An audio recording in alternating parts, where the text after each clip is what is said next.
Nang bumalik ako sa restaurant para sa naiwan kong phone, biglang nilock ng waitress ang pinto. Doon ko natuklasan ang isang napakasakit na katotohanan. Pinanood ko sa CCTV ang sarili kong anak, si Jojo, na may palihim na inilalaglag na likido sa aking baso ng alak. Akala ko, tumatanda lang ako kaya nawawala ang aking panlasa. Pero ang totoo, nilalason ako ng sarili kong dugo para lang makuha ang aming hacienda na nagkakahalaga ng 6 na bilyong piso. Imbes na magwala, naging matalino ako. Lihim kong inilipat ang lahat ng aming mamahaling alak sa isang ligtas na lugar at pinalitan ang mga ito ng tubig na may kulay lang. Hinayaan ko silang maniwala na ulyanin ba mahina na ako, habang dahan-dahan kong inihahanda ang kanilang katapusan sa mismong harap ng mga board members. Makalipas ang ilang sandali, sa gitna ng marangyang opisina sa BGC, dumating ang mga pulis. Nakita ko ang aking anak na nakasubsob sa sahig, umiiyak, habang mahigpit na nakakabit ang mga posas sa kanyang mga kamay. Ang pangarap niyang makuha ang aking yaman ay nauwi sa 7 taon sa loob ng kulungan. Bago ko ituloy ang kuwentong ito ng pagtataksil, gusto ko munang malaman, saang panig ka ba ng Pilipinas nakikinig ngayon? I-comment ang iyong probinsya o lungsod sa ibaba. Madilim ang buong paligid sa loob ng aking silid. Ang tanging liwanag na tumatama sa aking mukha ay ang asul na sinag mula sa screen ng aking laptop. Narito ako, nakaupo sa paborito kong lumang silya na gawa sa Nara. Ang silyang ito ay saksi sa maraming mahahalagang yugto ng aking buhay. Ngunit sa gabing ito, tila nagbago ang lahat. Ang bawat tibok ng aking puso ay parang martilyo na pumupukpok sa aking dibdib. Masakit, napakasakit. Kanina pa ako nakatitig sa video na ito. Gusto kong ipikit ang aking mga mata, pero hindi ko magawa. Kailangan kong makita ang katotohanan. Ang katotohanang mas mapait pa sa kahit anong gamot na pilit nilang ipinapainom sa akin. Sa screen, nakikita ko ang aking anak, si Jojo, ang kaisa-isa kong lalaki. Ang batang binuhat ko noong siya ay sanggol pa lamang. At kasama niya ang kanyang asawa na si Bianca. Naroon sila sa kusina, ang lugar kung saan kami madalas magsama-sama para sa hapunan. Akala ko, masaya kaming pamilya. Akala ko, ang pag-aalaga nila sa akin nitong mga nakaraang buwan ay tanda ng kanilang pagmamahal at pagtanaw ng utang na loob. Ngunit, nagkamali ako. Maling-mali ako. Nakita ko si Bianca. Hawak niya ang isang maliit na bote. Isang bote na walang tatak. May kinuha siyang puting pulbos mula rito. At maingat, dahan-dahan. Inihalo niya ito sa aking baso ng gatas. Habang ginagawa niya iyon, may ngiti sa kanyang mga labi. Hindi iyon ang ngiti ng isang mapagmahal na manugang. Iyon ay ngiti ng isang taong may masamang balak. Isang ngiting nakakakilabot. At si Jojo, ang aking sariling dugo at laman. Nakatayo lang siya doon. Pinapanood niya ang kanyang asawa. Wala man lang bakas ng pag-aalinlangan sa kanyang mga mata. Sa halip, tumawa pa siya ng mahina. Isang tawa na tila nang gagaling sa kailaliman ng lupa. Narinig ko ang boses ni Bianca sa video. Sabi niya, ilang buwan pa kaya ang itatagal ng matandang ito? Parang ang tigas ng katawan. Ayaw pang bumigay. Tumugon si Jojo habang hinihimas ang kanyang baba. Sabi niya sa kanyang asawa, "Huwag kang mainip, Bianca. Konting tiis na lang. Kapag nawala na si Papa, atin na ang lahat. Ang bahay na ito, ang lahat ng pera niya sa bangko. Ang lahat ng minana niya sa mga lolo natin. Milyon-milyong piso rin iyon. Isipin mo, hindi na natin kailangang magtrabaho habang buhay. Parang gumuho ang mundo ko sa narinig ko. Pera. Dahil lang sa pera." Naalala ko tuloy ang nakaraang 6 na buwan. Nagsimula ang lahat nang mapansin kong madalas akong mahilo. Akala ko dahil lang ito sa aking katandaan. Sinasabi ko sa sarili ko noon, "Teodoro, tumatanda ka na talaga. Natural lang na medyo mabuhay na ang iyong mga hakbang." Pero hindi. Ngayon ko lang napagtanto ang mga pagkahilong iyon. Ang biglang pag-ikot ng paligid tuwing umaga ay hindi dahil sa edad. Dahil iyon sa lason. Lason na unti-unti nilang inihahalo sa aking pagkain. Lason. Ang salitang iyon ay paulit-ulit na umaalingaw-ngaw sa aking isipan. Lason mula sa mga taong pinagkatiwalaan ko ng aking buhay. At ang panlasa ko, nawala na rin ang lasa ng aking mga paboritong pagkain. Ang sinigang na dati ay gustong-gusto ko, naging matabang at tila may kakaibang pait. Ang kape ko sa umaga, naging parang gamot ang lasa. Akala ko, bahagi lang ito ng paghina ng aking katawan. Pinaniwala nila ako na ganoon talaga ang tumatanda, na nawawalan na ng sigla ang mga pandama ng isang senior citizen. Niloko nila ako. Ginamit nila ang aking tiwala. Ginamit nila ang aking pagmamahal upang dahan-dahan akong ubusin. Sa video, nakita ko pa kung paano ako kutyain ni Jojo. Ginagaya niya ang paraan ng aking paglakad. Ang panginginig ng aking mga kamay kapag humahawak ako ng kutsara. Tumatawa sila habang pinapanood ako mula sa malayo. Para sa kanila, isa na lang akong pabigat, isang hadlang sa kanilang marangyang buhay na pinapangarap. Sabi ni Jojo, "Tingnan mo siya, Bianca. Para siyang sanggol na hindi alam ang nangyayari sa paligid niya." Nakakatawang isipin na ang dating matapang na si Teodoro ay ganito na lang kahina ngayon. Konting tulak na lang, matutumba na. Napakasakit marinig ang mga salitang iyon mula sa sarili mong anak. Ako ang nagpalaki sa kanya. Ako ang nagtrabaho ng maigi araw at gabi para lang maibigay sa kanya ang lahat ng kailangan niya. Pinag-aral ko siya sa pinakamagandang universidad sa Maynila. Binigyan ko siya ng puhunan para sa kanyang negosyo. At ito ang ibabalik niya sa akin? Isang dahan-dahang kamatayan? Napahawak ako sa aking dibdib. Nararamdaman ko ang paninikip nito, hindi dahil sa sakit sa puso, kundi dahil sa matinding puot at lungkot. Parang may malaking bato na nakadagan sa aking hininga. Naalala ko noong bata pa si Jojo. Noong nadapa siya at nasugatan ang kanyang tuhod, ako ang bumuhat sa kanya. Ako ang nagpunas ng kanyang mga luha. Sabi ko sa kanya noon, "Huwag kang mag-alala, anak. Narito si Papa. Hindi kita pababayaan." Nasaan na ang batang iyon? Nasaan na ang anak na minahal ko nang higit pa sa aking sarili? Ngayon, ang nakikita ko na lang sa screen ay isang taong hindi ko nakilala.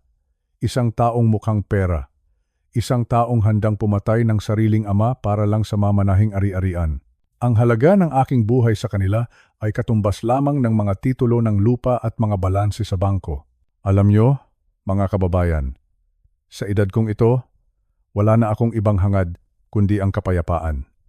Gusto ko sanang gugulin ang aking mga huling araw na kasama ang aking pamilya.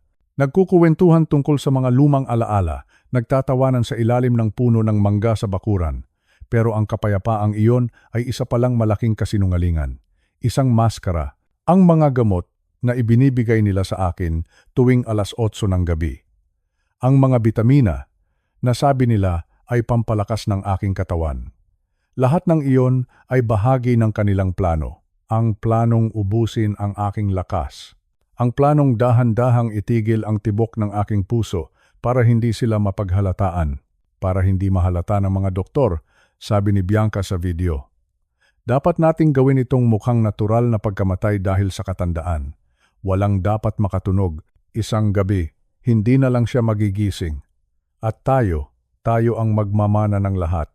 Tuso. Napakatuso nila. Ginamit nila ang aking kahinaan bilang kanilang sandata. Ngunit, may isang bagay silang hindi alam. Hindi nila alam na nakapagpalagay ako ng maliliit na kamera sa loob ng bahay. Ginawa ko iyon noong nakaraang taon dahil sa takot ko sa mga balita ng panunulisan sa aming subdivision. Hindi ko akalain na ang mga kamera na ito ang magliligtas sa akin mula sa mga magnanakaw na nasa loob na pala ng aking sariling pamamahay. Mga magnanakaw ng buhay. Mga magnanakaw ng dangal. Habang pinapanood ko ang pagtatapos ng video, nararamdaman ko ang pagbabalik ng aking lakas. Ngunit hindi ito ang lakas ng katawan na dati kong taglay. Ito ay ang lakas ng loob, isang uri ng galit na matagal ko nang kinalimutan, ngunit ngayon ay muling nag-aalab. Hindi ako pwedeng maupo na lang dito at hintayin ang aking katapusan. Hindi ko hahayaang manalo sila sa kanilang masamang balak. Tumingin ako sa labas ng bintana. Maliwanag ang buwan sa itaas ng mga puno ng niyog. Tila pinagmamasdan din ako ng langit, naghihintay sa aking susunod na hakbang. Sabi ko sa aking sarili, "Teodoro, hindi pa tapos ang laban. Ang maskara ay nahulog na. Ngayon, oras na para makita nila kung sino talaga ang kinalaban nila. Dahan-dahan, isinara ko ang aking laptop. Ang tunog ng pagtiklop nito ay tila isang hudyat. Isang hudyat na ang matandang lalaking akala nila ay madaling linlangin ay gising na. Gising na ako sa katotohanan. Ang 6 na buwang paghihirap, ang mga gabi ng pagkahilo at pagsusuka, ang kalituhan at takot na baka mawala na ang aking katinuan. Lahat ng iyon ay may paliwanag na ngayon. Hindi ako may sakit dahil sa katandaan. Ako ay pinapatay ng mga taong dapat ay nagtatanggol sa akin. Pinapatay ako ng sarili kong anak. Ang sakit. Napakasakit isipin. Huminga ako ng malalim. Sinikap kong pakalmahin ang aking nanginginig na mga kamay. Kailangan kong mag-isip ng maigi. Kailangan kong maging matalino. Kung akala nila ay tapos na ang lahat, nagkakamali sila. Sa gabing ito, namatay ang mapagmahal at mapagpatawad na ama. At sa kanyang lugar, isinilang ang isang Teodoro na lalaban para sa kanyang buhay. Isang Teodoro na hindi papayag na tapakan na lamang ng kanyang sariling dugo at laman. Bukas paggising ng araw, magsisimula ang aking sariling plano. Isang plano na hindi nila inaasahan. Ang mga ngiti ni Bianca. Ang mga tawa ni Jojo. Lahat ng iyon ay maglalaho dahil ngayon hawak ko na ang katotohanan at ang katotohanan ito ang magpapalaya sa akin mula sa kanilang malupit na kamay. Tumingala ako at bumulong sa hangin. Patawarin niyo ako, Panginoon. Pero kailangan kong gawin ang tama para sa katarungan, para sa aking buhay. Ang gabi ay mahaba pa, ngunit sa unang pagkakataon sa loob ng 6 na buwan, hindi na ako natatakot. Dahil ang kaaway ay wala na sa dilim, sila ay nasa harap ko na. At alam ko na kung paano sila haharapin. Matulog kayo ng mahimbing Jojo at Bianca. Sulitin nyo ang inyong mga panaginip ng kayamanan. Dahil pagdating ng umaga, ang bangungot ay magsisimula na para sa inyo. Ako si Teodoro, at hindi pa ako handang mamatay. Maghahating gabi na, ang buong Hacienda Roberto ay balot ng katahimikan. Ang tanging naririnig ko ay ang huni ng mga kuliglig at ang malakas na tibok ng aking puso. Narito ako ngayon sa aking pribadong laboratorio. Ito ang lugar kung saan itinuro sa akin ng aking ama ang sining ng paggawa ng alak. Dito, sa mga pader na ito, nakatago ang 40 taon ng aking pagsisikap. Dahan-dahan kong inilak ang pinto. Ayaw kong may makakita sa akin, lalong-lalo na ang aking anak na si Jojo. Binuksan ko ang mga ilaw. Ang maliwanag na liwanag ay tumama sa mga kagamitang gawa sa tanso at salamin.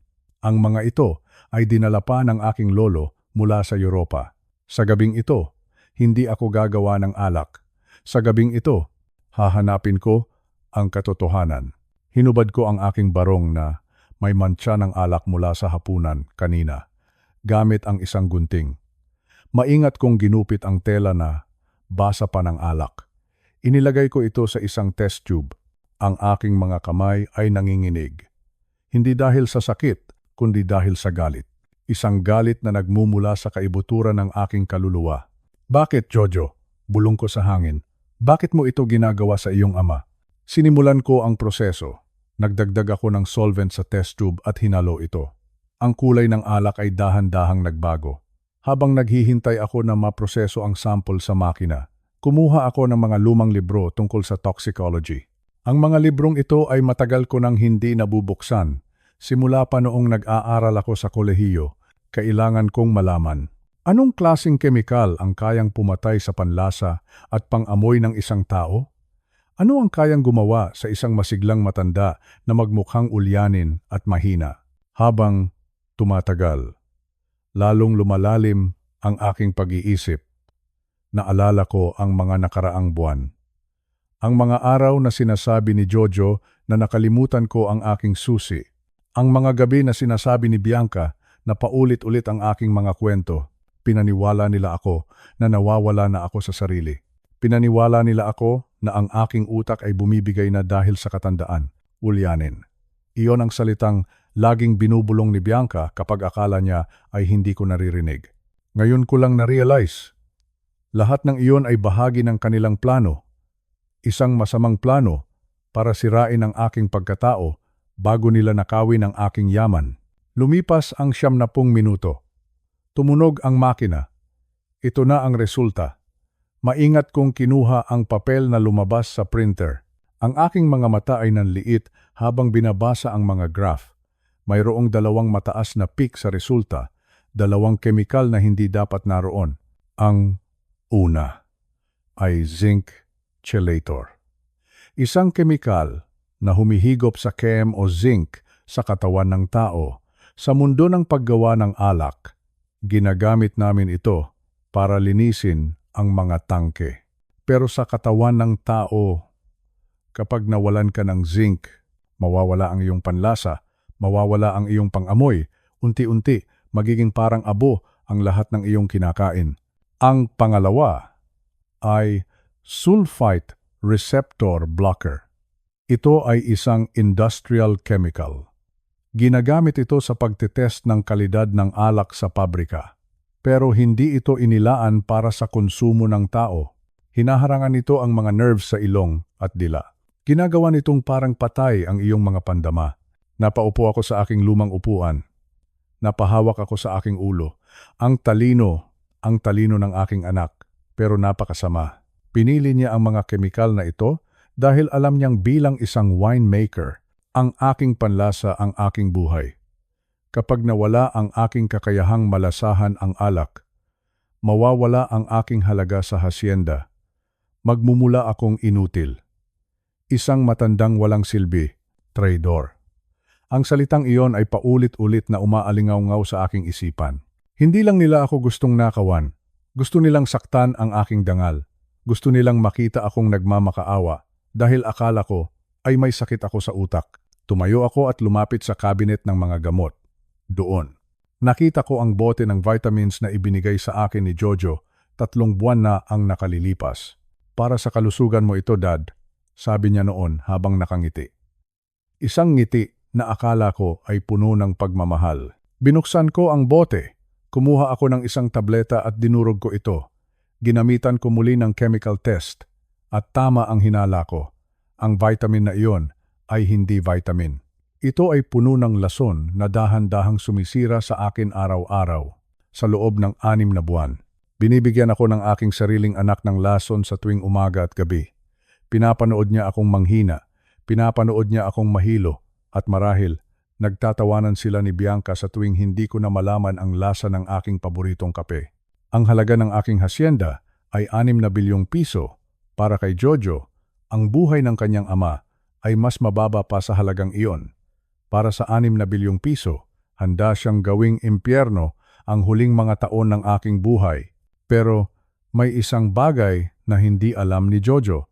Ang mga kemikal na ito, bagamat mapanganib, ay nawawala rin ang epekto kapag itinigil ang pag-inom kung iinom ako ng maraming tubig. Kung kukuha ako ng totoong zinc supplement, babalik ang aking lakas. Babalik ang aking panlasa. Hindi ako mamamatay, Jojo, hindi pa ngayon. Tumingin ako sa litrato ng aking asawa na si Catalina na nakasabit sa dingding ng lab. Catalina, patawarin mo ako, sabi ko habang tumutulo ang aking luha. Hindi ko pinalaki ng tama ang ating anak, pero pangako ko sa iyo, hindi ko hahayaang sirain niya ang lahat ng ating pinaghirapan. Pinunasan ko ang aking mga mata. Ang panginginig ng aking mga kamay ay tumigil. Pinalitan ito ng isang matibay na determinasyon. Mayroon akong 5 araw. 5 araw para maglinis ng aking katawan. 5 araw para magpanggap na ako ay mahina pa rin. Sa darating na Biyernes, sa harap ng buong board of directors, ipakikita ko sa kanila kung sino talaga si Don Roberto. Ipakikita ko sa kanila na ang matandang ito ay hindi pa tapos lumaban. Kinuha ko ang bote ng peking vitamins at itinago ko ito. Ito ang magiging ebidensya ko. Inayos ko ang laboratorio at pinatay ang mga ilaw. Habang naglalakad ako pabalik sa main house, ang bawat hakbang ko ay puno ng bigat. Pero sa loob ng aking dibdib, may isang apoy na nagsisimulang magliyab. Ang lason ay natuklasan na, ang maskara ay nahulog na. Ngayon, Ang tunay na laro ay magsisimula na. Maghanda ka Jojo, maghanda ka Bianca. Dahil ang inyong ulyaning ama ang siyang maglulubog sa inyo sa sarili ninyong kasamaan. Dito nagtatapos ang gabi ng aking pagkatuklas. Pero bukas ang simula ng aking pagbangon. Narito pa rin ako sa loob ng madilim na bahay. Ang Hacienda Roberto ay tila isang malaking libingan sa katahimikan ng gabi. Pagkatapos kong matuklasan ang lason sa aking laboratorio, hindi pa ako tapos. May kung anong nagtutulak sa akin na maghanap pa. Kailangan kong malaman. Bakit? Bakit nagawa ito ng sarili kong anak? Bakit kailangang dumanas ng ganitong hirap ang isang amang wala namang ibang ginawa kundi ang mahalin siya? Pumasok ako sa kwarto ni Jojo. Ang amoy ng kanyang mamahaling pabango ay naroon pa rin. Maingat kong binuksan ang kanyang cabinet. Nakita ko ang kanyang briefcase. Hindi ito nakalock. Marahil ay masyado siyang kampante. Akala niya ay tuluyan na akong naging ulyanin. Akala niya ay wala na akong lakas para mag-usisa. Binuksan ko ang briefcase. Sa loob nito, natagpuan ko ang unang piraso ng katotohanan. Isang tumpok ng mga papel mula sa mga kasino sa Manila at Macau. Ang aking puso ay tila pinipiga habang binabasa ko ang mga numero. Utang, napakaraming utang. 150 milyong piso. Uulitin ko, 150 milyong piso. Sa loob lang ng ilang buwan. Naisugal ni Jojo ang perang hindi naman sa kanya. Ang mga resibo ay may mga pulang marka. Mula sa Las Vegas hanggang sa mga ilegal na pasugalan sa bansa. 150 milyong piso ang kailangan niyang bayaran sa loob ng 70 araw. Diyos ko, Jojo, bulong ko sa dilim. Bakit ka nagpakalunod sa sugal? Ngayon, malinaw na sa akin ang lahat. Hindi sapat ang kanyang sahod bilang Vice President. Hindi sapat ang kanyang marangyang buhay. Ang kanyang pagkagumon sa sugal ang nagtulak sa kanya sa bangin ng kasamaan para mabayaran ang kanyang utang. Kailangan niyang makuha ang Hacienda Roberto. Ang aming disalyan na nagkakahalaga ng 6 na bilyong piso. 6 na bilyong piso. Para sa kanya, ang lupang ito, ang mga ubasan, at ang pawis ng 3 henerasyon ay pambayad lang sa kanyang mga talo sa kasino. Pero hindi lang iyon ang nahanap ko. Sa ilalim ng mga resibo, may isang folder na may tatak ng Vint Global. Ang pangalang ito ay nagpataas ng aking balahibo. Ang Vint Global ay pagmamay-ari ng isang tao na matagal ko nang kinalimutan, si Lawrence. Lawrence.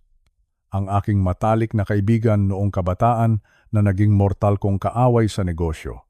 Si Lawrence ay laging naiinggit sa Hacienda Roberto. Gusto niyang gawing factory ang mga ubasan.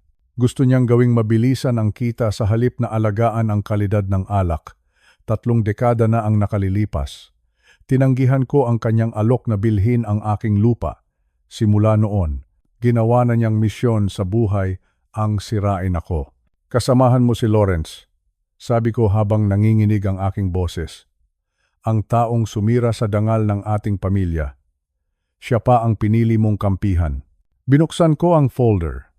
Dito ko nakita ang pinakamasakit na bahagi ng kanilang plano. Isang proposal para sa pagbabago ng aming produkto.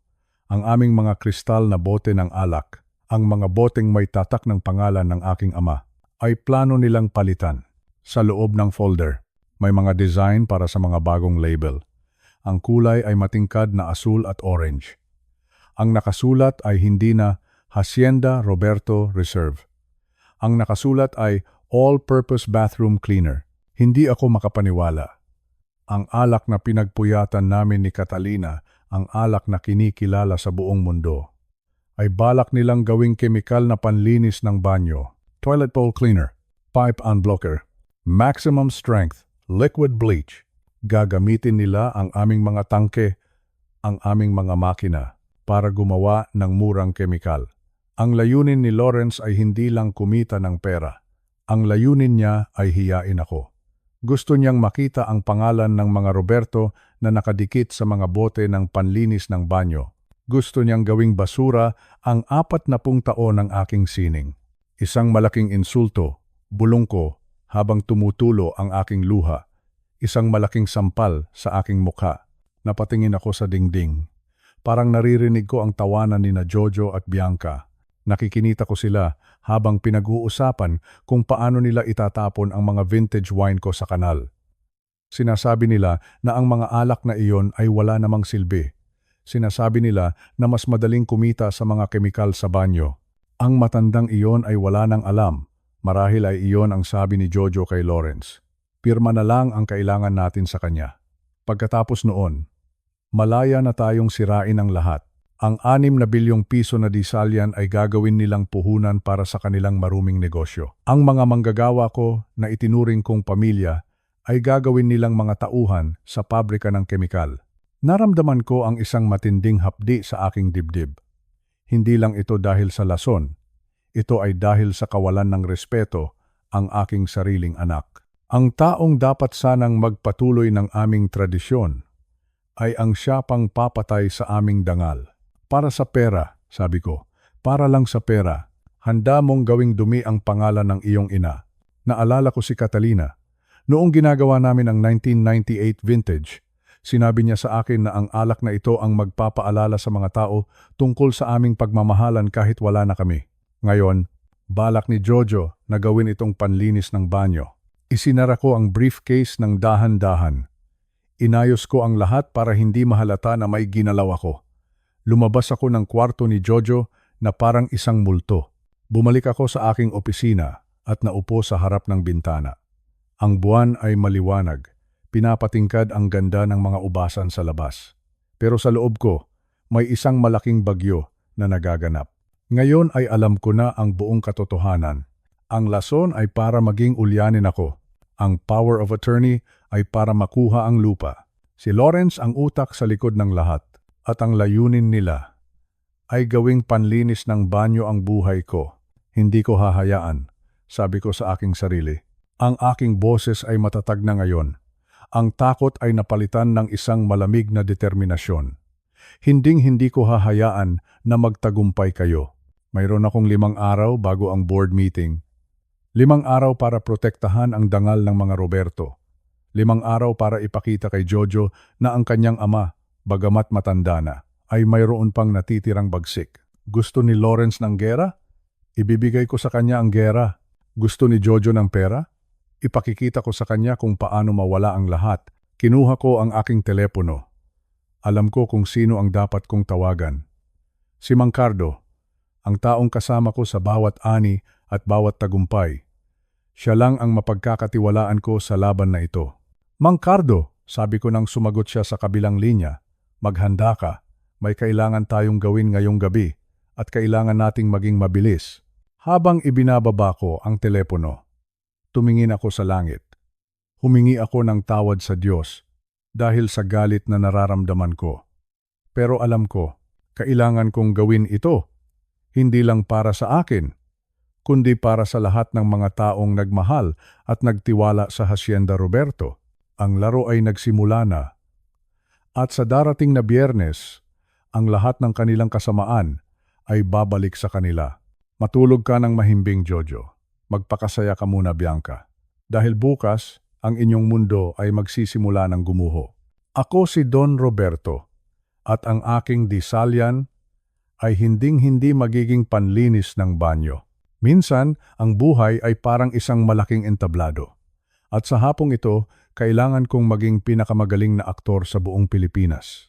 Nakaupo ako sa aking paboritong silya sa loob ng aking silid. Ang bintana ay bahagyang nakabukas.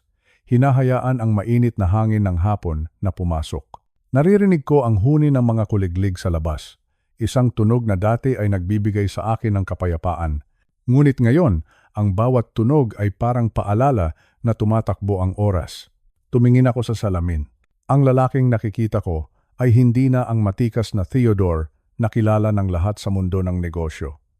Sinadya kong huwag magahit. Pinatuyo ko ang aking labi at naglagay ng kaunting maputing pulbos sa aking mukha para magmukhang maputla. Mukha akong isang matandang malapit ng sunduin ng langit. Kailangan kong gawin ito. Para sa katarungan. Para sa lahat ng ninakaw nila sa akin. Narinig ko ang yabag ng mga sapatos sa labas ng aking pinto. Mabibigat na hakbang. kilala ko ang tunog na iyon. Iyon ay si Jojo, ang aking anak, o ang taong tinatawag kong anak, na ngayon ay tila isang buwayang naghihintay na makuha ang huling piraso ng aking laman. Kumatok siya 3 beses, marahan pero halata ang pagmamadali. Pumasok siya na may dalang mga papel.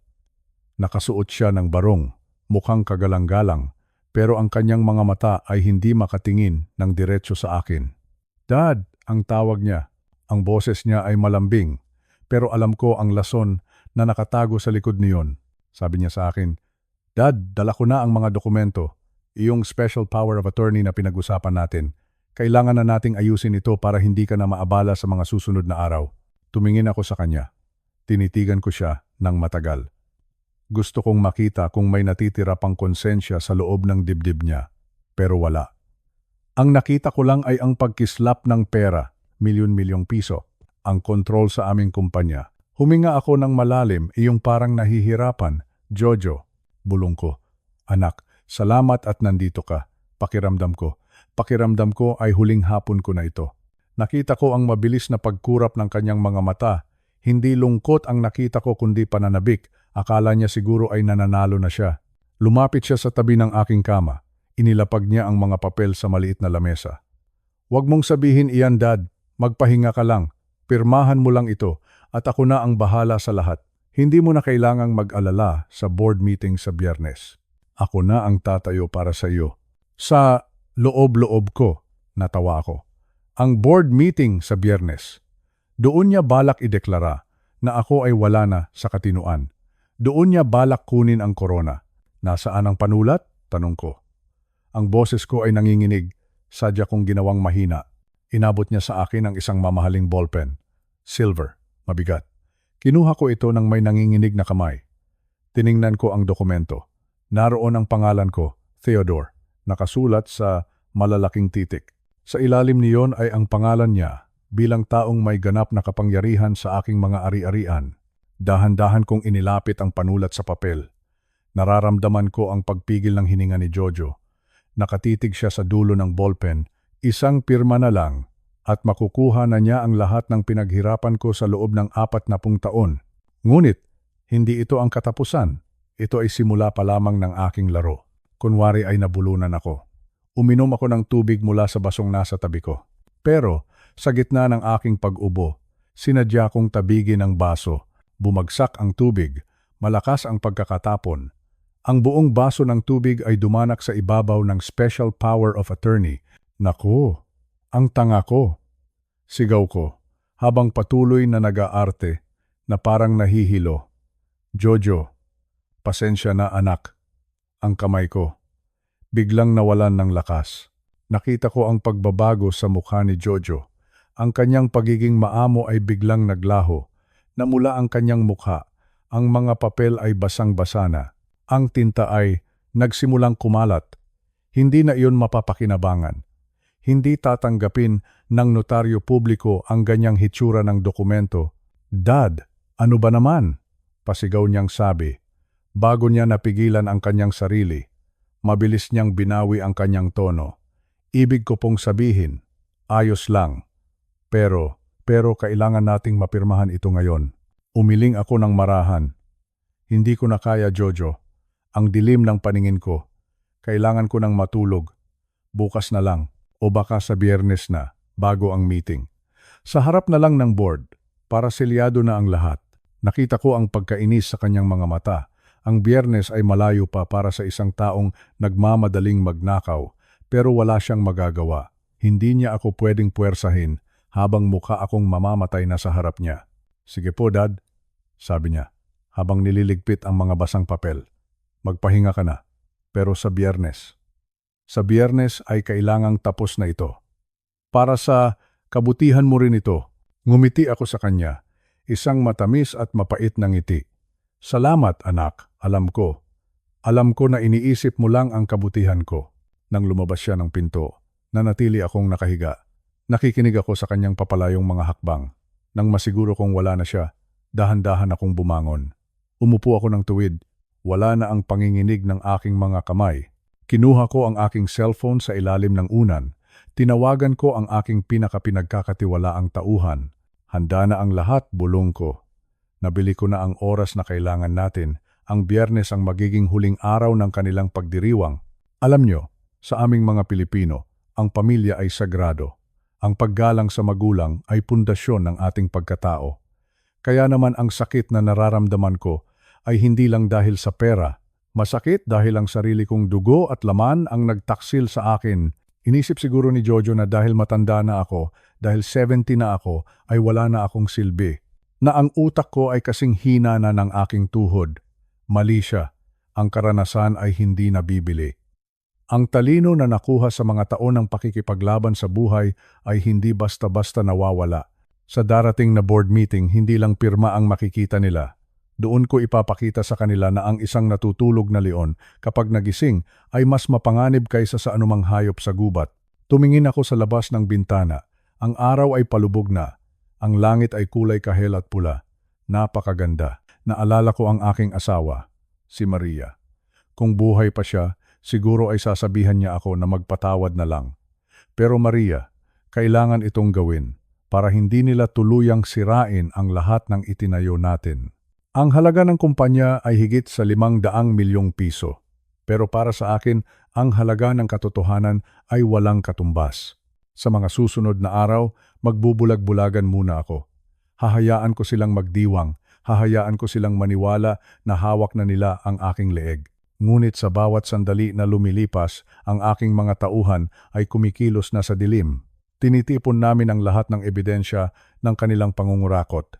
Ang larong ito ng paghingalo ay hindi lang para makaiwas sa pirmahan. Ito ay para makita ko kung sino talaga ang aking mga kaibigan at kung sino ang mga ahas na nagtatago sa damuhan. Ngayon, kailangan ko munang magpahinga ng totoo. Kailangan ko ng lakas para sa Biyernes. Sabi ko sa aking sarili, Theodore, konting tiis na lang. Ang hustisya ay hindi natutulog. Maaring mabagal ang usad nito, pero darating at darating ang tamang panahon. Ipinikit ko ang aking mga mata. Nararamdaman ko ang lamig ng aircon sa loob ng silid. Tahimik na ang paligid. Ang tanging naririnig ko na lang ay ang tibok ng aking puso. Matatag pa ito, malakas pa ito. Bukas, sisikat muli ang araw. At sa bawat sinag nito, mas lalong malilinawan ang aking plano. Jojo, anak, sana ay handa ka sa magiging bunga ng iyong mga ginawa. Dahil ang pagmamahal ng isang ama ay may hangganan din, lalo na kung ang isinusukli ay pagtataksil. Hihintayin ko ang Biyernes. Hihintayin ko ang sandali na ang lahat ng maskara ay mahuhulog. At sa hapon na iyon, lahat sila ay makakaalam na ang matandang Theodore ay hindi pa tapos lumaban. Matulog ka na, Theodore. Magpalakas ka. Ang huling halakhak ay para sa iyo. At sa katahimikan ng gabi, ang tanging maririnig ay ang panalangin ng isang amang humihingi ng gabay, hindi para sa ganti, kundi para sa pagtutuwid ng mali, para sa kinabukasan ng kumpanya at para sa dangal ng aming pamilya. Ito ang aking laro. Ito ang aking laban. At ako ang magtatapos nito. Hating gabi na. Ang buong Hacienda Roberto ay balot ng isang mabigat na katahimikan. Ang hangin sa Tagaytay ay mas malamig kaysa sa karaniwan. Parang may ibinubulong ang mga dahon ng kape sa labas. Parang babala. Parang saksi sa aming gagawin. Narito ako sa loob ng aming malaking bodega ng alak, ang aming wine cellar. Ang lugar na ito ay parang isang simbahan para sa akin. Malamig ang mga pader na gawa sa bato. Amoy kahoy na oak, amoy ng panahon, amoy ng pawis at pangarap. Kasama ko si Mang Cardo. Ang aking pinagkakatiwalaang katiwala sa loob ng 3 dekada, sa ilalim ng mahinang liwanag ng flashlight. Nakita ko ang kanyang mga mata. Puno ito ng lungkot, pero puno rin ng katapatan. Handa na ba ang lahat, Cardo? Tanong ko sa mahinang boses. Halos pabulong lang. Ayaw kong magising ang kahit na sino. Lalo na ang mga tauhan ni Jojo na nagbabantay sa paligid. Handa na po, Don Roberto? Sagot ni Mang Cardo. Ang truck ay nakaparada sa likod ng lumang kamalig. Walang ilaw, walang ingay. Tumango ako. Ito na ang simula. Ang aking plano para iligtas ang aming disalyan sa mga Pader na ito. Nakahanay ang libo-libong bote ng alak. Bawat isa ay may kwento. Bawat isa ay may alaala. Narito ang mga alak na itinago ko mula pa noong ikasal kami ni Catalina. Narito ang mga bote na ginawa ko noong isilang ang aking anak. Pinuksan namin ang mga crates, maingat, napakaingat. Ang bawat kalansing ng salamin ay parang isang malakas na kulog sa gitna ng katahimikan. Dahan-dahan lang, Cardo, paalaala ko, ang mga boteng ito. Hindi lang ito alak, ito ang buhay ko. Inilipat namin ang mga tunay na bote sa truck, isa-isa. Gabi-gabi kaming nagtrabaho. Pagod na ang aking katawan. Masakit na ang aking likod. Pero ang galit sa aking dibdib ang nagbibigay sa akin ng lakas. Niloloko ako ng aking anak. Nilalason niya ang aking katawan. At ngayon, balak niyang gawing panlinis ng banyo ang mga alak na ito. Hindi ako papayag. Hindi ako papayag. Pagkatapos naming ilabas ang mga tunay na alak, dumating ang ikalawang bahagi ng plano. Ang pagpapalit, nagdala si Mang Cardo ng mga galon-galong tubig. Bumili rin siya ng mga food coloring, kulay pula, kulay asul, kulay lila, at bumili rin siya ng mga murang essence ng prutas mula sa palengke. Dito, sa loob ng madilim na cellar, nagsimula kaming gumawa ng isang malaking kasinungalingan. Ihalo mo ang kulay pula, Cardo, utos ko. Gawin mong mukhang kaberne. Gawin mong mukhang mahal. Pinanood ko ang pagpatak ng kulay sa tubig. Kumakalat ito, parang dugo sa tubig. Pagkatapos, nilagyan namin ito ng amoy. Amoy na tila baalak. Pero sa katotohanan, ito ay basurang walang halaga. Pinuno namin ang mga bakanting bote. Ibiniklad namin ang mga cork at selyo. Sa ilalim ng madilim na ilaw, mukha silang totoo. Mukha silang mga alak na nagkakahalaga ng libo-libong piso. Pero ang totoo, ito ay tubig lang na may kulay. Kinuha ko ang isang bote mula sa taon na isilang si Jojo, 1987. Ang label nito ay medyo madilaw na dahil sa katagalan. Ito ang alak na plano ko sanang buksan sa kanyang kasal o sa araw na magkakaroon siya ng sariling anak. Tinitigan ko ang bote. Napakasakit. Ang anak na ipinagdiwang ko noon ay ang anak na nagnanakaw sa akin ngayon. Itago mo ito sa pinakaligtas na lugar, Cardo, sabi ko. Ang boses ko ay nanginginig. Huwag mong hahayaan na mahawakan ito ni Jojo. Opo, Don Roberto, sagot ni Mang Cardo. Ramdam ko ang kanyang pakikiramay. Ligtas po ang inyong mga alaala. Lumipas ang mga oras. Ang truck ay napuno na ng mga tunay na kayamanan. Inilipat namin ito sa isang lihim na bodega sa kabilang bayan. Isang lugar na tanging kami lang ni Mang Cardo ang nakakaalam. Bumalik kami sa bodega at tiningnan ang mga istante.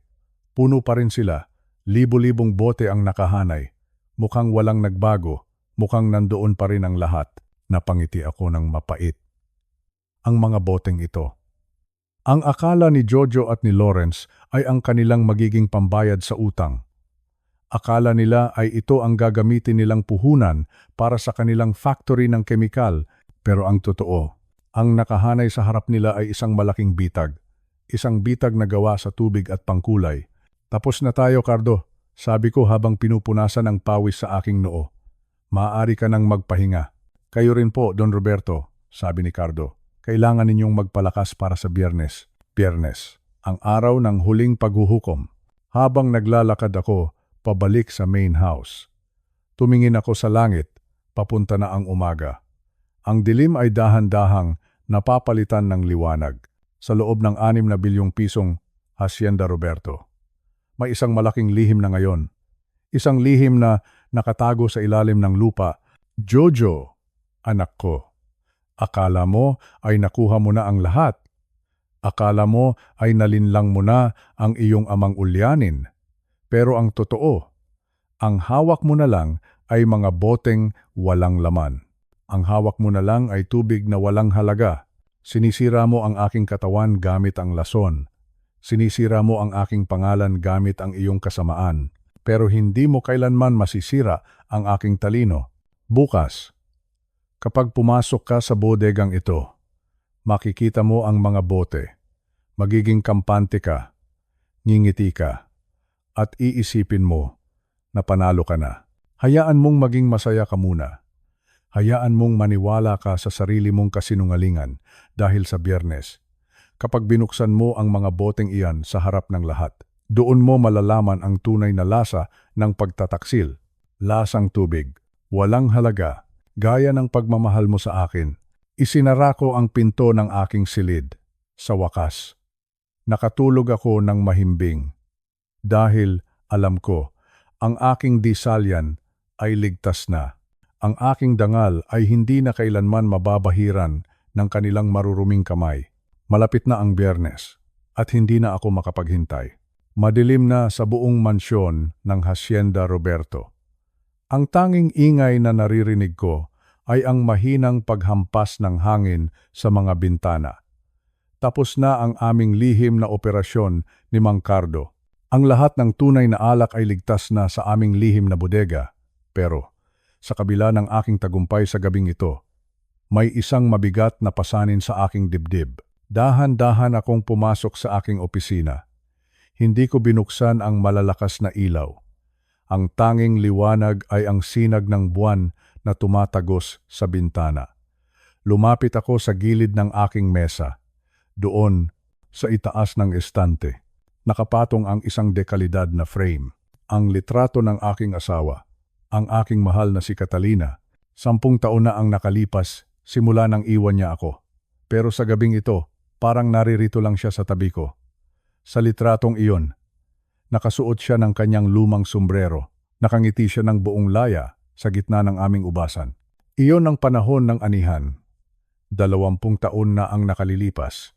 Hinawakan ko ang frame. Naramdaman ko ang lamig ng salamin sa aking mga daliri. Catalina, bulong ko. Ang boses ko ay basag. Asawa ko, naririnig mo ba ako? Tumingin ako sa kanyang mga mata sa litrato. Ang mga matang iyon ang nagbigay sa akin ng lakas sa loob ng 40 taon. Ngayon, kailangan ko muli ng lakas na iyon, isang lakas na hindi ko alam kung saan ko kukuha. Catalina, patawarin mo ako, sabi ko habang tumutulo ang aking luha. Patawarin mo ako dahil nabigo ako sa ating anak. Nabigo ako kay Jojo. Naalala ko ang huling mga sandali ni Catalina sa ospital. Ang sakit na kanser ang kumuha sa kanya sa loob lang ng 6 na buwan. Noong mga oras na iyon, habang mahina na ang kanyang boses, hinawakan niya ang aking kamay. Roberto, bulong niya noon. Alagaan mo si Jojo. Kailangan niya ng gabay. Kailangan niya ng pagmamahal. Nangako ako sa kanya. Ipinangako ko sa aking naghihingalong asawa na aalagaan ko ang aming kaisa-isang anak at sa loob ng 10 taon. Ginawa ko ang lahat. Binigay ko ang lahat ng luho. Ibinigay ko ang lahat ng pagkakataon. Hinayaan ko siyang maging vice president ng ating hacienda. Pero, sa gabing ito, ang pangakong iyon ay parang isang matalim na kutsilyo. Paano ko aalagaan ang isang anak na sinusubukan akong patayin? Paano ko gagabayan ang isang tao na ang tanging hangad ay sirain ang lahat ng ating pinaghirapan? Catalina, nilalason niya ako, sabi ko, sa harap ng kanyang larawan. 6 na buwan na niya akong binibigyan ng kemikal. Pinapanood niya akong manghina. Pinapanood niya akong mawala sa sarili. Napahagulgol ako. Napaupo ako sa sahig. Yakap ang larawan ni Catalina. Napakasakit isipin na ang sanggol na binuhat namin ng may kagalakan, ang batang itinuro ko kung paano maglakad at magsalita, ay siya palang magiging kaaway ko sa aking pagtanda. Para sa pera, Catalina, sabi ko ng may halong pait, para sa 150 milyong piso na utang sa kasino, para sa 6 na bilyong pisong halaga ng ating hacienda. Naramdaman ko ang isang malamig na hangin sa loob ng silid, parang isang haplos sa aking balikat. Naalala ko ang isang pangyayari noong bata pa si Jojo, noong may isang kompetisyon na nagtangkang takutin kami para ibenta ang aming lupa. Sabi ni Catalina noon sa akin, Roberto, huwag mong hahayaan na sirain ng kahit sino ang mga bagay na mahal mo. Hindi para sa pera, hindi para sa kapayapaan. Dahil ang ating hacienda ay hindi lang lupa, ito ang ating kaluluwa. Tama siya. Ang aming hacienda, Roberto, ay hindi lang basta negosyo. Ito ang pawis ng aming mga ninuno. Ito ang mga alaala ng aming pag-iisang dibdib. Dito lumaki ang aming anak. Dito namin inilibing ang aming mga mahal sa buhay. At ngayon, balak ni Jojo na gawin itong panlinis ng banyo. Balak niyang gawing kemikal ang sining na binuo namin sa loob ng 40 taon. Hinding-hindi ko hahayaan, sabi ko habang pinupunasan ang aking mga mata. Hinding-hindi ako papayag na ang pangalan ng mga Roberto ay madikit sa basura. Tumayo ako ng tuwid. Ibinalik ko ang larawan ni Catalina sa estante. Ang aking lungkot ay dahan-dahang napapalitan ng isang matibay na desisyon, Catalina. Gagawin ko ang tama, panunumpa ko. Hindi ang madali, kundi ang tama. Sabi mo alagaan ko si Jojo, at ang tanging paraan para maalagaan ko siya ngayon ay ang itigil ang kanyang kasamaan. Kailangan ko siyang pigilan bago niya tuluyang masira ang kanyang sariling kaluluwa. Tumingin ako sa labas ng bintana. Bukas na ang Biyernes, ang araw ng board meeting. Ang araw kung kailan magtatapos ang lahat. Kinuha ko ang 2 kristal na decanter sa aking mesa. Maingat ko itong nilinis sa unang decanter. Ilalagay ko ang malinis na alak para sa mga board members. Sa ikalawang decanter, ilalagay ko ang alak na may halong lason na natuklasan ko sa aking laboratorio. Ang mismong lason na ibinibigay sa akin ni Jojo. Ito ang magiging huling leksyon mo, Jojo, bulong ko. Isang leksyon tungkol sa bunga ng iyong mga gawa. Naalala ko muli ang mukha ni Jojo noong siya ay 17 taong gulang pa lamang. Noong hindi pa siya nalulunod sa sugal at ambisyon. Noong nakikita ko pa sa kanya ang bakas ng kabutihan ni Catalina. Sana ay mapatawad mo ako, Catalina, sabi ko. Pero bilang ama, tungkulin kong protektahan ang ating disalyan. Hindi ko hahayaang maging pambayad sa kasino ang ating mga ubasan. 6 bilyong piso. Iyan ang halaga na nakataya. Pero para sa akin, ang mas mahalaga ay ang dangal ng pamilya Roberto. Ang dangal na itinaguyod namin ng may katapatan at pagmamahal. Inayos ko ang aking mga gamit. Ang bawat kilos ko ay puno ng katiyakan. Wala na ang panginginig ng aking mga kamay. Wala na ang kalituhan sa aking isipan. Ang aking paningin ay malinaw na muli. Biyernes, sabi ko sa sarili ko. Sa Biyernes. Matatapos na ang pagpapanggap. Sa Biyernes. Lalabas ang katotohanan. Tumingin muli ako sa larawan ni Catalina. Sa pagkakataong ito, tila nakita ko ang isang pagsang ayon sa kanyang mga mata. Parang sinasabi niya sa akin na huwag akong matakot, nakasama ko siya sa bawat hakbang. Salamat, Catalina, bulong ko. Salamat sa pagmamahal. Salamat sa lakas. Hinalikan ko ang dulo ng aking mga daliri at idinampi ito sa kanyang larawan. Isang huling paalam para sa gabing ito. Lumabas ako ng opisina at dahan-dahang naglakad patungo sa aking silid. Ang bawat hakbang ko ay may bigat pero may kasamang kapayapaan. Alam ko na ang gagawin ko ay masakit. Alam ko na pagkatapos ng Biyernes, maaaring hindi na kami maging mag-ama kailanman. Pero ito ang kailangang mangyari. Para sa hasyenda, para kay Catalina, at para sa katotohanan. Matulog ka ng mahimbing, Catalina.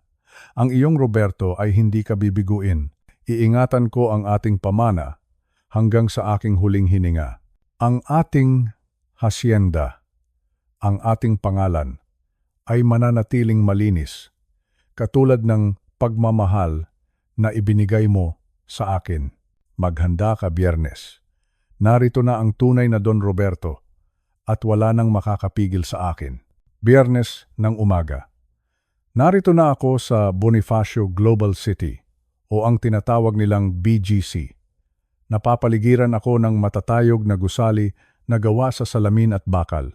Napakalamig ng aircon dito sa loob ng opisina. Isang lamig na tumatagos hanggang sa aking mga buto. Pero hindi ito sapat para palamigin ang apoy sa loob ng aking dibdib. Suot ko ang aking charcoal wool suit. Ito ang barong na isinuot ko noong ilibing ko si Catalina 10 taon na ang nakalilipas. Ngayong araw, mayroon uli akong ililibing. Pero hindi isang tao, kundi ang kasamaan at kasakiman. Sa loob ng malaking conference room, nakaupo ang mga board members. Seryoso ang kanilang mga mukha. Sila ang mga taong nakasaksi sa paglago ng Hacienda Roberto at sa kabisera ng mesa. Nakaupo ang 2 taong pinagkatiwalaan ko, ngunit nagkanulo sa akin. Kay, si Jojo, ang aking anak. Pawis na pawis siya kahit napakalamig ng silid. Panay ang tingin niya sa kanyang relo. At sa tabi niya, ang masamang multo ng aking nakaraan. Si Lawrence. Si Lawrence. Ang may-ari ng Vint Global. Nakasuot siya ng mamahaling Amerikana. Nakangiti siya ng mayabang. Ang ngiti ng isang taong akala ay nakuha na ang lahat. Akala niya ay tuluyan na niyang matatalo ang pamilya Roberto. Inilapag ni Jojo ang mga papeles sa harap ko. Ang power of attorney para sa 6 na bilyong piso na halaga ng aming disalyan. Dad, pirmahan na ninyo ito, sabi ni Jojo. Ang boses niya ay nanginginig sa pananabik. Dito po sa linyang ito. Pagkatapos nito, maaari na kayong bumalik sa Tagaytay para magpahinga. Tiningnan ko ang dokumento.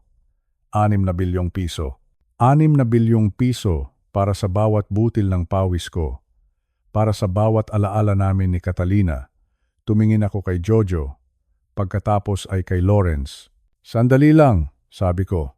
Ang boses ko ay mahinahon pero may autoridad. Sa aming pamilya, sa Hacienda Roberto, mayroon kaming isang tradisyon. Bago ang anumang malaking pirmahan, dapat ay magbahagi muna tayo ng alak. Ito ay tanda ng paggalang sa aming pinaghirapan. Nakita ko ang inis sa mukha ni Lawrence. Theodore, wag na nating patagalin ito, sabi niya. Marami pa kaming gagawin. Isang baso lang, Lawrence, sabi ko habang nakatitig sa kanyang mga mata. O baka naman, ayaw mo nang uminom kasama ang dati mong kaibigan? Napilitang tumango si Lawrence. Kinuha ko ang 2 kristal na decanter mula sa aking bag. Ang mga ito ay kumikinang sa ilalim ng mga fluorescent lights. Sa unang decanter, naroon ang aming 2018 reserve, ang pinakamahusay na alak ng aming hacienda. Binuhos ko ito sa mga baso ng mga board members. Tikman ninyo, sabi ko sa kanila. Sabihin ninyo sa akin kung anong amoy nito.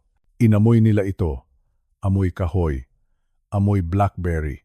Amoy ng lupang basa ng ulan, sabi ng isang director. Tama siya, dahil iyon ang totoong alak. Pagkatapos, kinuha ko ang 2 decanter. Ang decanter na naglalaman ng espesyal na timpla. Ang alak na may halong lason na ibinibigay sa akin ni Jojo sa loob ng 6 na buwan. Binalikan ko ang aking baso, pero bago iyon. Sinalinan ko ang baso ni Jojo at ni Lawrence. Para sa inyong dalawa, sabi ko.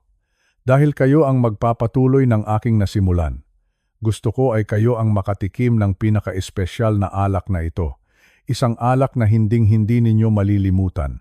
Nakita ko ang pag-aalangan sa mga mata ni Jojo.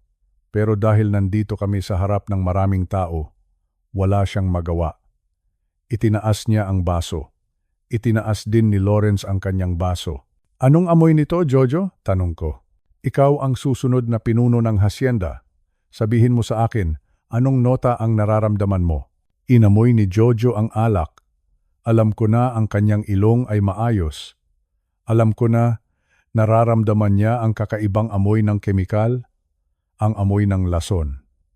Pero dahil kailangan niyang magpanggap, nagsinungaling siya. Amoy. Amoy cherry po, Dad, sabi ni Jojo. Ang boses niya ay pilit at parang may kaunting bulaklak. Napakabango po. Tumingin ako kay Lawrence. Ikaw, Lawrence? Anong masasabi mo sa alak na gawa ng pamilya Roberto? Ngumiti si Lawrence. Ininom niya ang isang lagok. Napakahusay, Theodore. Amoy honeysuckle at may kaunting anghang ng puting paminta. Napakasarap. Ito ang alak na magpapayaman sa atin. Napangiti ako. Pero hindi ito ngiti ng saya. Ito ay ngiti ng isang taong nakakita na ng hustisya. Nakakapagtaka, sabi ko ng malakas. Ang bawat salita ko ay parang hampas ng martilyo sa katahimikan ng boardroom. Napaka-interesante ng inyong mga sinabi. Tumayo ako ng tuwid. Wala na ang panginginig ng aking mga kamay. Wala na ang pagiging ulyanin sa aking mga mata. Dahil ang alak na iniinom ninyo ngayon ay walang halong cherry. Wala itong halong bulaklak. At lalong wala itong honeysuckle, sabi ko. Ang iniinom ninyo ay industrial zinc waste na may halong sulfite receptor blocker. Nabitawan ni Jojo ang kanyang baso. Nabasag ito sa sahig. Ang pulang likido ay kumalat sa mamahaling carpet, parang isang sariwang mantsa ng dugo. Ano? Anong sinasabi ninyo, Dad? Nauutal na tanong ni Jojo. Sinasabi ko ang totoo, anak. Sabi ko habang inilalabas ang mga medical reports sa aking briefcase.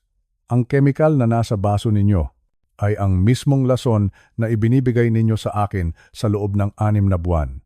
Ang lason na sumira sa aking panlasa. Ang lason na gumawa sa aking magmukhang mahina. Tumingin ako kay Lawrence. Ang kanyang mukha ay biglang naging abo. Lawrence, alam ko ang lahat. Alam ko ang pakikipagsabuatan mo kay Jojo. Alam ko ang balak ninyong gawing panlinis ng banyo ang aking mga ubasan. Nagkagulo ang mga board members. Nagkaroon ng bulungan.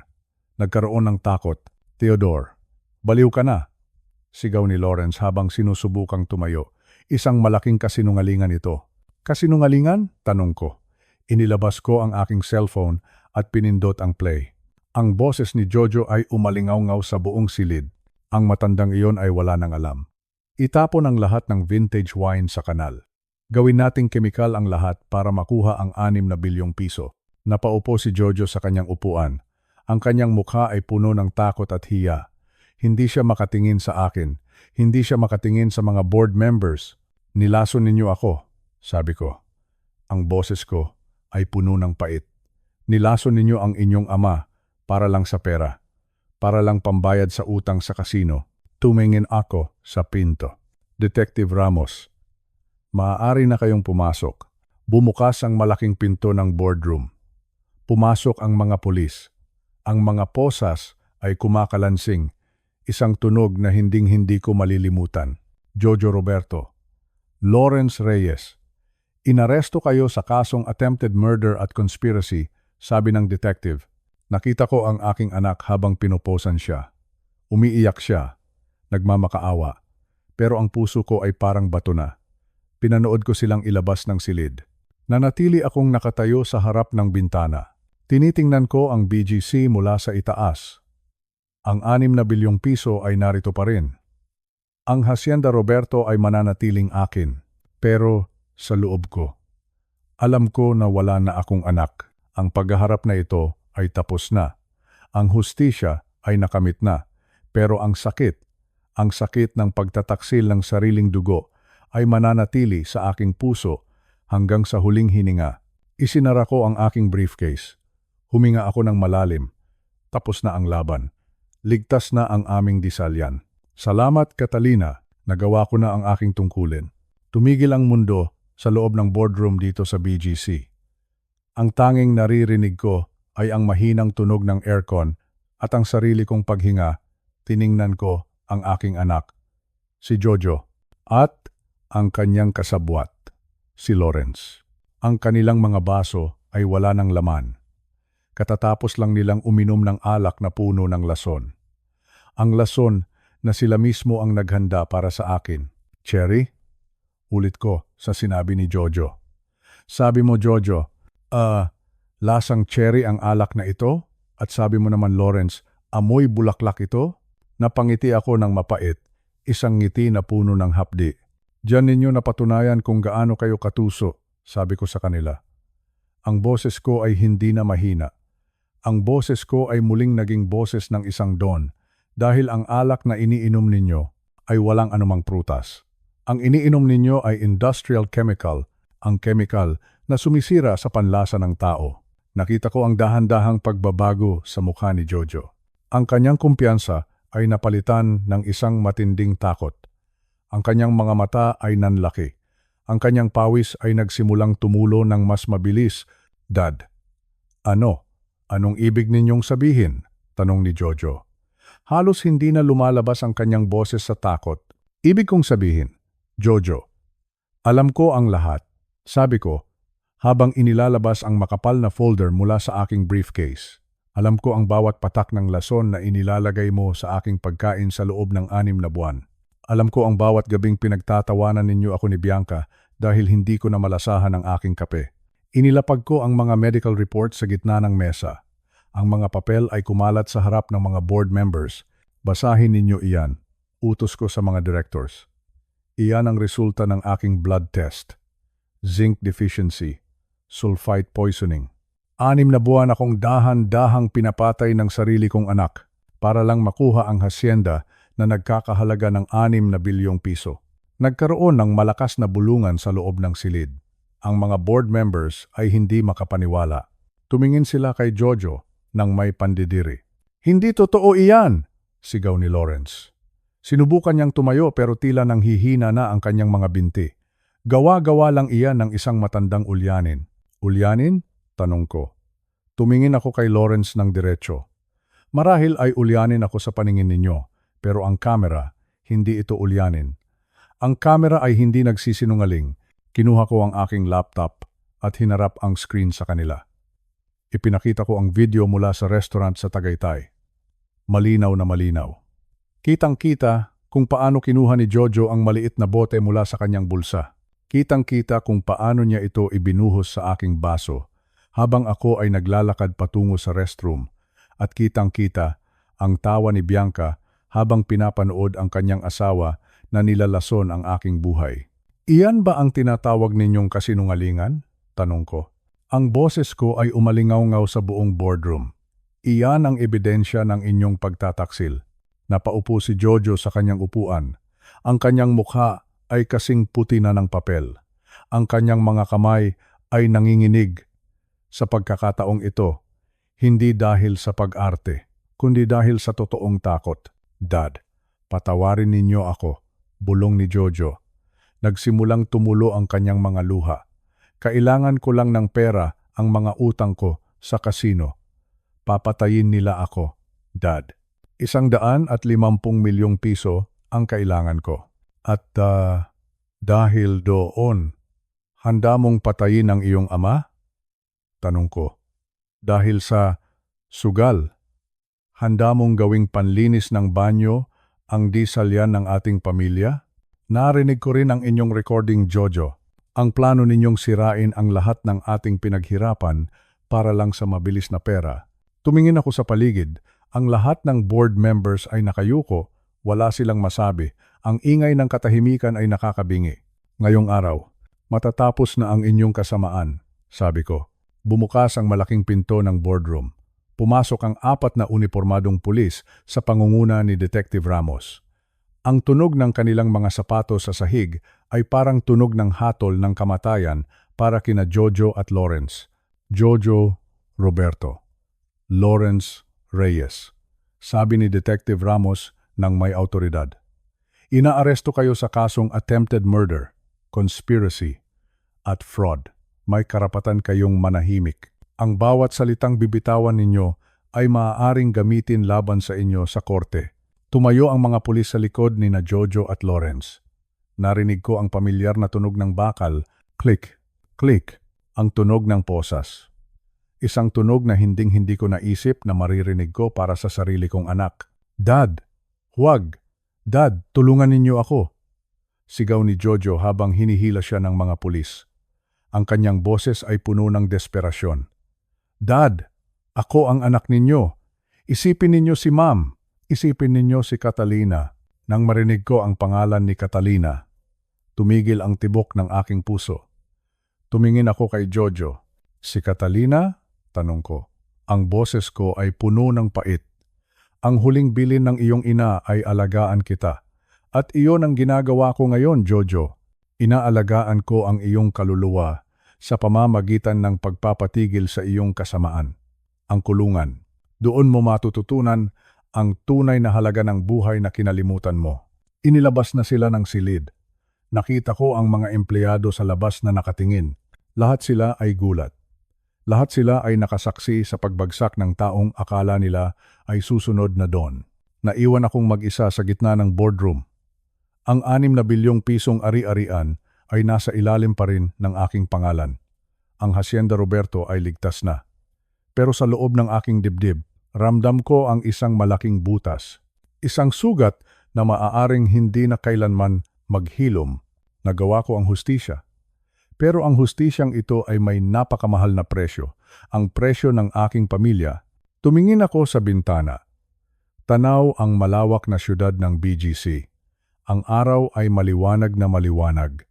Ngunit para sa akin, Ang mundo ay tila nawalan ng kulay. Tapos na, Catalina, bulong ko sa hangin. Ligtas na ang ating pamana. Wala nang maglalagay ng lason sa ating mga ubasan. Naupo ako ng dahan-dahan. Inayos ko ang aking mga papeles. Ang bawat pirasong papel na ito ay simbolo ng aking tagumpay. Pero sa bawat tagumpay, may kaakibat na sakripisyo. Ipinikit ko ang aking mga mata. Naalala ko ang tawa ni Jojo noong siya ay bata pa, bago siya nalunod sa mundo ng sugal at ambisyon. Iyon ang Jojo na itatago ko sa aking alaala. Ang Jojo na nagnakaw at nagtaksil. Iyon ay isang taong hindi ko nakilala. Ang hustisya ay naipatupad na. Ang katotohanan ay lumabas na. Ngayon, kailangan ko namang hanapin ang kapayapaan para sa aking sarili. Ang Hacienda Roberto ay magpapatuloy. Ang aming alak ay mananatiling malinis at masarap. Ang aming pangalan ay hindi magiging panlinis ng banyo. Huminga ako ng malalim. Isang malalim na buntong hininga ng paglaya. Bukas, babalik ako sa Tagaytay. Babalik ako sa aking mga ubasan. Doon, kung saan ang hangin ay sariwa at ang mga ubas ay matatamis. Doon ko bubuuin muli ang aking buhay, nang malayo sa lason ng kasakiman. Tapos na ang gera, at sa wakas, maaari na akong magpahinga